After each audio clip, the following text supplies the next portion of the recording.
First of all, let me say that I personally do drink coffee, okay? I don't think there's anything necessarily wrong with drinking coffee. However, there are 3 points that you should take especially careful notice of if you're an athlete or if you're trying to get in shape or get healthy.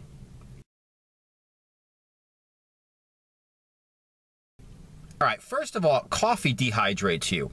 And it dehydrates you because it's a diuretic, which means that it causes you to urinate more often, which means that you're going to become dehydrated if you're not careful.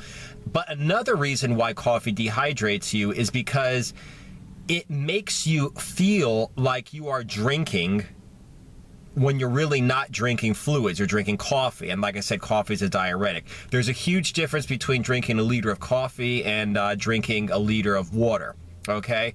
But especially if coffee actually tastes good, you know, if it's, if maybe it tastes a little sweet, or maybe it tastes, you know, you got some fat in it, like some kind of a cream or whatever, so it actually tastes pleasant. You feel like you're drinking something that is actually making you less thirsty.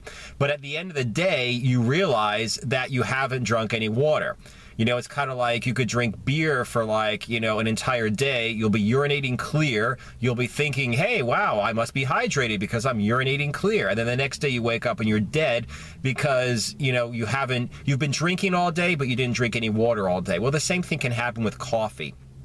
Okay, I mean, I remember there's this one secretary I worked with for a while, and, you know, at the night when she was like packing her stuff up to leave the office, a lot of times she'd be like, great, another day, didn't drink any water, but I drank 2 pots of coffee. That's wonderful. And then she'd try to go to the gym and she'd be totally dehydrated. Like I said, you don't really notice all day that you're not drinking water. You don't feel thirsty because you're drinking coffee, but at the end of the day, you realize that there's a massive difference between drinking coffee and drinking water. All right, coffee hides hunger. Now, I know some people do intermittent fasting and they think it's a good thing to drink black coffee and then you don't feel as hungry afterwards. But a lot of people have a hard time getting in the good foods they should be eating, okay? A lot of people have a hard time with missing meals as it is. And as somebody who worked in an office for a very long time himself, I can tell you, you know, you start to get hungry, you're in the middle of a project, you're on the computer or you're in a meeting or whatever, you drink some coffee, you don't feel that hungry. And then when you get rid of, you know, you get done with the meeting, get done with the phone call, whatever, you realize you have to do this, this, and this now, and you're not really feeling hungry because you've been drinking coffee, especially, you know, like I said, if you put cream and sugar or whatever in it, you're not hungry. Next thing you know, you missed a couple of meals. Okay, so like I said, it's similar to the way that it will dehydrate you because you feel like you're quenching your thirst and you feel like you're not thirsty. You miss out on drinking water. You also can do the same thing by drinking some coffee, not feeling hungry. Next thing you know, you missed a couple meals. You're wondering why you're not building muscle or whatever effect you are trying to get from your diet because you're not following your diet.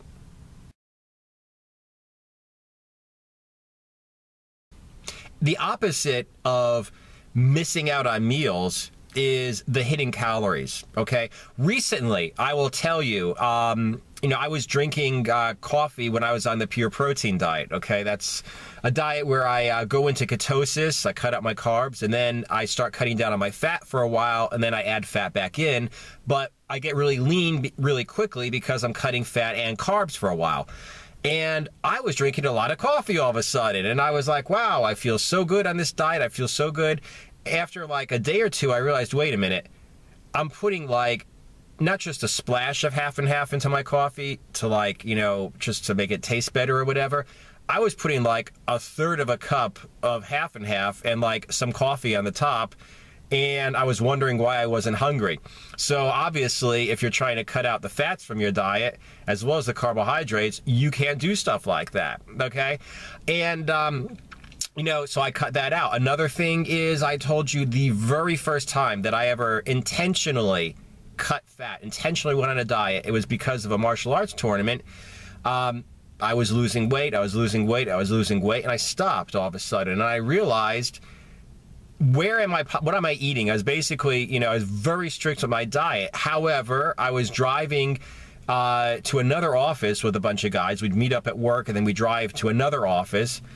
And on the way there, we'd stop and have a cup of coffee or two. And on the way back, sometimes we'd have a cup of coffee or two. And if you have, you know, 2, 3, 4 cups of coffee a day, you put half and half or cream in it, you put a couple packs of sugar in it, you know, that was enough to keep me from losing weight. I stopped that, started drinking just black coffee when I was out with the guys, and I started losing weight again, okay? So like I said, you know, hitting calories, okay?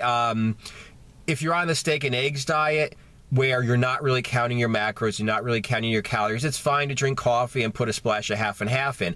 But if you're doing any kind of a diet where you actually have to consciously restrict your fat and or calories and your carbs, if you're putting sugar in, you really need to be very careful about the hidden macronutrients, fat, carbs, calories, whatever, in your coffee. Another example, recently I got an email from a guy who was on the steak and eggs diet, and he's like, you know, I've been losing fat for like the last 2 weeks, and now all of a sudden it seems like I'm actually gaining fat. And the only change I made is I'm drinking bulletproof coffee once a day. Well, bulletproof coffee is coffee with like, I think it's a tablespoon of butter and a tablespoon of MCT, medium chain triglyceride oil, or coconut oil, which is basically the same.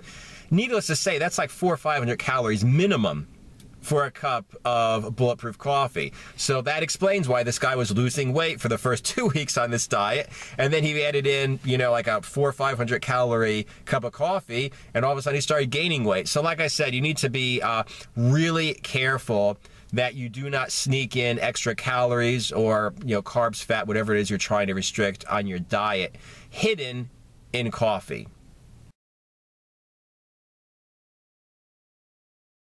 Now, like I said, I still drink coffee, okay?